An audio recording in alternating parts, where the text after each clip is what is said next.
16 number जातीय राजपथ खोर्धा जिला टांगी थाना ब्राह्मणी निकट में भयावह दुर्घटना। ट्रक धक्का भांगिला कोठा घर, अल्पके बर्तिले परिवार लोके। आज मध्याह्न समय घटी दुर्घटना। खबर पाई गुरुतर अवस्था ट्रक चालक को उद्धार कर टांगी गोष्ठी स्वास्थ्य केन्द्र में भर्ती करिछि। झारसुगुड़ारू सिमेंट बोझे करी गोटे ट्रक चंडेश्वर आसीथिला।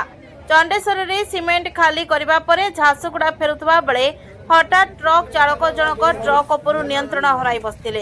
तेणु ट्रक रास्ता तलकू खसी बिल गहिर देई प्राय 1 किलोमीटर दूरता बिल गहिर मध्य गाड़ी चली जाइथिला। एपरिकी दुईटी गछ को भांगी रुजी आसी ट्रक ब्राह्मणी ग्रामर जने व्यक्तिंकर कोठा घर को धक्का देइथिला। कोठा घरर कांथ भांगी रुजी जिबा सह कोठा घर मध्य थिबा लोके विराट शब्द शुणी बाहर को पड़ाई आसथिले। फल परिवार लोके मृत्यु मुखरू बंची जाइथिबा बेले ट्रक चालक गुरुतर होइछि। खबर पाई टांगी पुलिस दुर्घटना स्थल में पहुंची ट्रक चालक को उद्धार कर मेडिकल में भर्ती करने सह ट्रक को जबत कर तदंत करुछि।